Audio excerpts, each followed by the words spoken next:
আসসালামু আলাইকুম। কিভাবে শিখবো ইউটিউব চ্যানেলের আরও একটি নতুন ভিডিওতে আপনাকে স্বাগত জানাচ্ছি।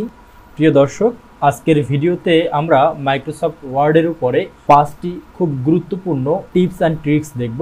এই 5টি টিপস অ্যান্ড ট্রিক্স জানলে আপনার মাইক্রোসফট ওয়ার্ডের যে রেগুলার কাজগুলো সেই কাজগুলো খুব সহজেই আপনি সম্পন্ন করতে পারবেন। এই 5টি টিপসে যা দেখানো হবে সেই কাজগুলো কিন্তু আমরা রেগুলারলি করি, কিন্তু আমরা অনেকেই আছি সেটা ম্যানুয়ালি করি। কিন্তু আমরা এই কাজটিকে যদি শর্টকাটের মাধ্যমে করি তাহলে আমাদের কিন্তু সময় বেঁচে যাবে এবং আমরা কিন্তু আমাদের অফিসে আমাদের পারদর্শিতা শো করতে পারি। সুতরাং বন্ধুরা, আর কথা না বাড়িয়ে চলুন আমরা মাইক্রোসফট ওয়ার্ডের একটি ডকুমেন্টে চলে যাই। বন্ধুরা, আমরা মাইক্রোসফট ওয়ার্ডের একটি ডকুমেন্টে চলে এসেছি। এখানে আমরা প্রথম যে ট্রিকটি দেখব সেটি হচ্ছে ডিলিট সম্পর্কিত একটি ট্রিক্স। সাধারণত আমরা মাইক্রোসফট ওয়ার্ডের মধ্যে কোনো কিছু টাইপ করতে গেলে যদি আমাদের ভুল হয় কিংবা কোনো কিছু যদি আমরা ডিলিট করতে চাই, তখন আমরা কি করি, আমাদের কিবোর্ডের মধ্যে যে ব্যাক স্পেস বাটনটি রয়েছে সেই বাটনটি ব্যবহার করি, অথবা আমাদের কিবোর্ডের মধ্যে যে ডিলিট বাটনটি রয়েছে সেই বাটনটি ব্যবহার করি। তো এতে করে কি হয়, আমরা কিন্তু ব্যাক স্পেসের একটি প্রেসে অথবা ডিলিট বাটনের একটি প্রেসে একটি অক্ষরকে ডিলিট করতে পারি। কিন্তু আমরা যদি কখনো চাই যে একসাথে একটি ওয়ার্ডকে ডিলিট করব, তখন আমরা কিভাবে করব, এটাই হচ্ছে আজকে আমাদের প্রথম ট্রিক্স। তো বন্ধুরা, ধরুন আমি এই যে নেইবার্স নামের যে ওয়ার্ডটি আছে এটাকে যদি সাধারণভাবে আমরা মুছতে চাই বা ডিলিট করতে চাই, তাহলে আমরা ব্যাক স্পেস ব্যবহার করলে কি হয়, একটি একটি অক্ষর ডিলিট হয়। কিন্তু আমরা যদি একসাথেই এই নেইবার্স যে ওয়ার্ডটি রয়েছে সেই ওয়ার্ডটিকে ডিলিট করতে চাই, তাহলে আমরা কিভাবে ডিলিট করব। আর এটা ডিলিট করার জন্য আমরা কিবোর্ড থেকে কন্ট্রোল বাটনটির সাথে যদি ব্যাক স্পেস বাটনটি প্রেস করি, তাহলে দেখেন বন্ধুরা, আমাদের কিন্তু একসাথে যে নেইবার্স ওয়ার্ডটি ছিল সেই ওয়ার্ডটি ডিলিট হয়ে গেছে। তো এখন যদি আমি আবার এই অ্যান্ড শব্দটিকে ডিলিট করতে চাই, তাহলে কি হলো, আমি আবার কন্ট্রোল বাটনটির সাথে ব্যাক স্পেস বাটনটি প্রেস করে কি করলাম, একটি ওয়ার্ডকে ডিলিট করে দিলাম।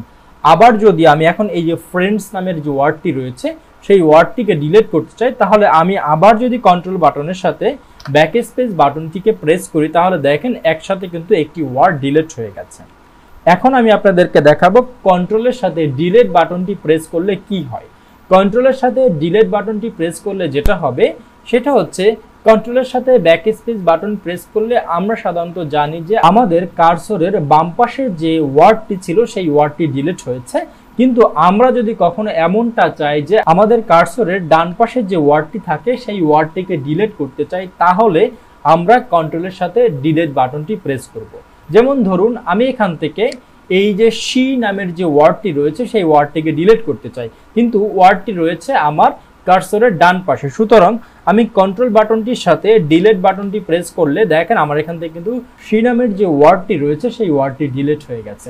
তেমনি ভাবে এখন আমি কার্সরের ডান পাশে ওপেন শব্দটিকে যদি ডিলিট করতে চাই, তাহলে আবার আমি কন্ট্রোল বাটনটির সাথে ডিলিট বাটনটি প্রেস করলাম, দেখেন আমার কার্সরের ডান পাশের ওপেন শব্দটি ডিলিট হয়ে গেছে। এখন যদি আমি আবার গেটস যে ওয়ার্ডটি রয়েছে সেই ওয়ার্ডটিকে ডিলিট করতে চাই, তাহলে ঠিক তেমনি ভাবে কন্ট্রোলের সাথে ডিলিট বাটনটি প্রেস করলাম, দেখুন আমার কিন্তু ডান পাশের ওয়ার্ডটি ডিলিট হয়ে গেছে। তো আশা করি বন্ধুরা এই ডিলিটের যে চমৎকার ট্রিকটি আপনি শিখতে পেরেছেন। বন্ধুরা, আমি সেকেন্ড যে ট্রিকটি দেখাবো সেটি হচ্ছে, আমরা সাধারণত মাইক্রোসফট ওয়ার্ডে কাজ করতে গেলে আমরা বিভিন্ন সময় আজকের ডেট কিংবা এই মুহূর্তে কত টাইম সেই টাইমটাকে ইনসার্ট করতে হয় বা টাইমটাকে লিখতে হয়। তো এই এক্স্যাক্টলি যে ডেটটা বা টাইমটা সেটা কিন্তু আমরা শর্টকাটের মাধ্যমে ইনসার্ট করতে পারি। আমাদের কিন্তু পুরো টাইমটা বা পুরো ডেটটা না লিখলেও চলে। সেটা আমরা কিভাবে করব, সেটা করার জন্য আমি একটি নতুন পেজ নিলাম এবং এখানে আমি যদি আজকের যে ডেটটি সেই ডেটটিকে ইনসার্ট করতে চাই, তাহলে সেটাকে ইনসার্ট করার জন্য আমরা অল্টার বাটনটির সাথে শিফট বাটন একসাথে প্রেস করে যদি ডি নামের যে বাটনটি রয়েছে সেই বাটনটিকে প্রেস করি, তাহলে আমাদের কিন্তু আজকের যে ডেট সেই ডেটটি এখানে ইনসার্ট হবে। তো বন্ধুরা, আজকে আমার কম্পিউটারের ডেট হচ্ছে 2রা অক্টোবর 2022। এখন যদি আমি এখানে অল্টার বাটনটির সাথে শিফট বাটনটিকে প্রেস করে যদি ডি বাটনটি প্রেস করি, তাহলে দেখেন বন্ধুরা এখানে কিন্তু অটোমেটিক আজকের যে ডেটটি সেই ডেটটি ইনসার্ট হয়ে গেছে। ঠিক তেমনি ভাবে আমি যদি এখন এই মুহূর্তে আমার ঘড়িতে যে টাইমটি আছে সেই টাইমটিকে ইনসার্ট করতে চাই, তাহলে আমরা অল্টার বাটনটির সাথে শিফট বাটনটিকে প্রেস করে যদি কিবোর্ড থেকে টি বাটনটি প্রেস করি তাহলে আমরা দেখতে পারবো যে এই মুহূর্তে 7:39 বাজে, ঠিক সেম টাইমটি কিন্তু এখানে ইনসার্ট হয়ে গেছে। তো আশা করি বন্ধুরা এই সেকেন্ড ট্রিকটিও আপনার ভালো লেগেছে। বন্ধুরা আমরা এখন চলে যাব আমাদের থার্ড ট্রিক্সে। এই থার্ড ট্রিক্সে আমরা দেখব টেবিল সম্পর্কিত ছোট্ট একটি টিউটোরিয়াল। চলুন বন্ধুরা আমরা একটি টেবিলের মধ্যে যাই। টেবিলে কাজ করতে গেলে আমাদের এমনটা হয় যে বিভিন্ন সময় আমাদের কোনো রোকে উপরে অথবা নিচে নিয়ে যেতে হয়। সেই কাজগুলো কিন্তু আমরা কপি পেস্টের মাধ্যমে করি, কিন্তু আজকে আমি আপনাদেরকে এমন একটি ট্রিক দেখাবো যে ট্রিকটির মাধ্যমে কপি পেস্টের কোনো দরকার হবে না। জাস্ট আপনি কিবোর্ড থেকে শর্টকাট কি ব্যবহার করলেই কিন্তু আপনার টেবিলের যে রোগুলো থাকে সেই রোগুলোকে আপনি উপরে অথবা নিচে নিয়ে নিতে পারবেন। তো বন্ধুরা ধরুন আমি এই টেবিল থেকে এই যে রোটি রয়েছে এই রোটিকে একটু উপরের দিকে নিয়ে যেতে চাই। তো আমার এই রো এর মধ্যে রয়েছে দেখেন প্রথমে সৈকত, তারপর অলসো রিডস ইংলিশ বুকস।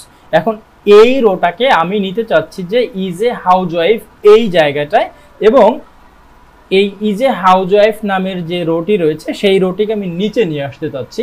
এটা আমরা কিভাবে করব? এটা করার জন্য আমরা কিবোর্ড থেকে অল্টার বাটনটি প্রেস করে সাথে শিফট বাটন প্রেস করে যদি আমাদের যে অ্যারো বাটনগুলো রয়েছে সেই অ্যারো বাটন থেকে আপ অ্যারোটাকে প্রেস করি তাহলে দেখেন বন্ধুরা আমাদের কিন্তু ম্যাজিকের মতন উপরের যে রুটি ছিল সেই রুটি নিচে চলে আসছে এবং আমার যে সিলেক্টেড রুটি ছিল সেই রুটি উপরে চলে গেছে। এখন আমি যদি এই উপরের রোটাকে আবার নিচে নিয়ে আসতে চাই তাহলে আমরা কিভাবে করব?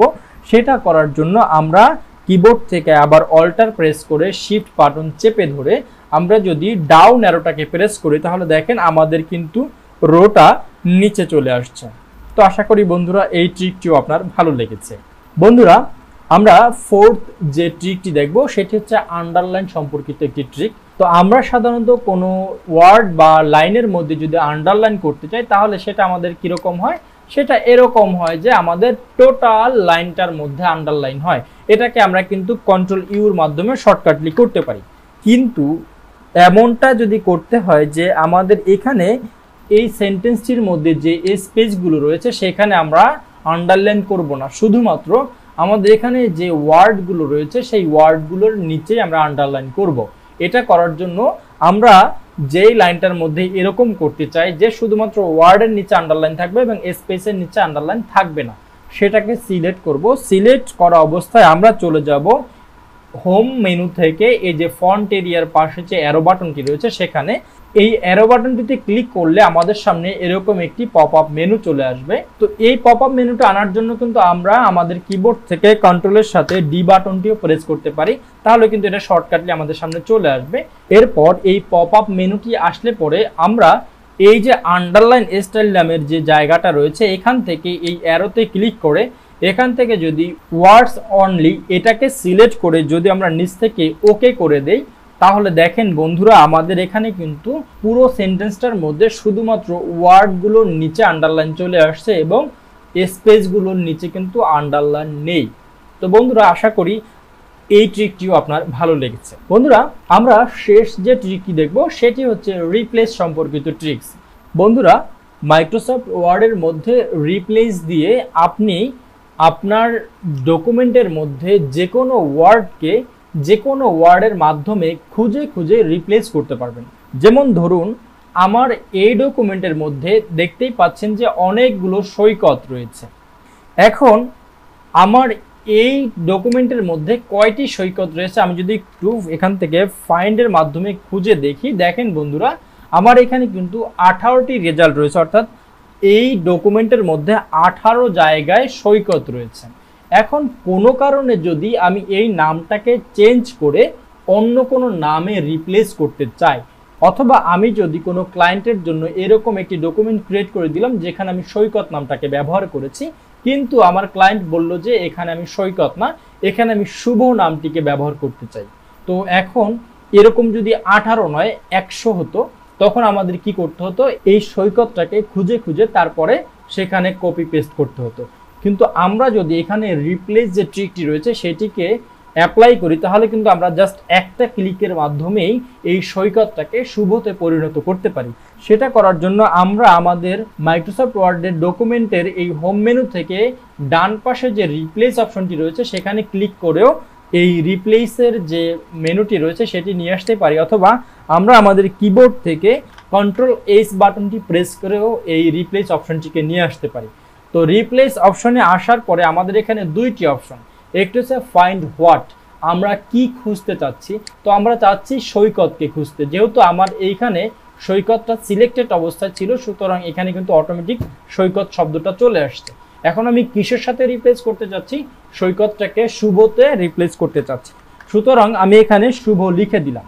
তো শুভ লেখার পরে এখন এখান থেকে আমি যদি একটা একটা রিপ্লেস করতে চাই তাহলে জাস্ট রিপ্লেস করলে একটা একটা রিপ্লেস হবে। আর যদি আমি একসাথে সবগুলোকে রিপ্লেস করতে চাই তাহলে এখান থেকে আমি যদি জাস্ট রিপ্লেস অলে ক্লিক করি তাহলে দেখেন এখানে কয়টি সৈকত রয়েছে সেটা কিন্তু আমরা দেখতে পাচ্ছি। উই মেড 17 রিপ্লেসমেন্ট, অর্থাৎ আমরা প্রথমে আমি অলরেডি একটি রিপ্লেস করে ফেলেছি, সেজন্য কিন্তু এখানে 17টি আসছে। সুতরাং এখন যদি আমি এখানে ইয়েস প্রেস করি তাহলে এখানে কিন্তু all done, we made 17 replacement, তার মানে এখানে কিন্তু 17টি রিপ্লেসমেন্ট অলরেডি হয়ে গেছে। তো বন্ধুরা এখন আমরা যদি একটু চেক দিই, দেখেন এইখানে অনেকগুলো সৈকত ছিল, এই সৈকতটা কিন্তু শুভ হয়ে গেছে, এইখানে সৈকত ছিল এবং এইখানে দেখেন এখানেও সৈকত ছিল, সেটা কিন্তু রিপ্লেস হয়ে গেছে। তো আশা করি বন্ধুরা এই 5টি ট্রিক্স আপনার মাইক্রোসফট ওয়ার্ডের কাজগুলোকে খুব সহজ করে দিবে এবং আপনার মাইক্রোসফট ওয়ার্ডের পারদর্শিতা শো করার জন্য এই 5টি ট্রিক কিন্তু খুবই উপকারে আসবে। আশা করি বন্ধুরা আজকের ভিডিওটি আপনার ভালো লেগেছে। যদি আজকের এই ভিডিওটি ভালো লেগে থাকে তাহলে অবশ্যই এই ভিডিওটিতে একটি লাইক দিবেন, আপনার সুন্দর একটি মতামত ভিডিওটির কমেন্ট বক্সে দিয়ে যাবেন এবং আপনি যদি আমার চ্যানেলে নতুন হয়ে থাকেন তাহলে অবশ্যই রিকোয়েস্ট করব আপনি আমার চ্যানেলটিকে সাবস্ক্রাইব করবেন। পরবর্তী ভিডিও দেখার আশা রেখে এখানেই শেষ করছি। সেই পর্যন্ত সবাই ভালো থাকুন, সুস্থ থাকুন, আল্লাহ হাফেজ।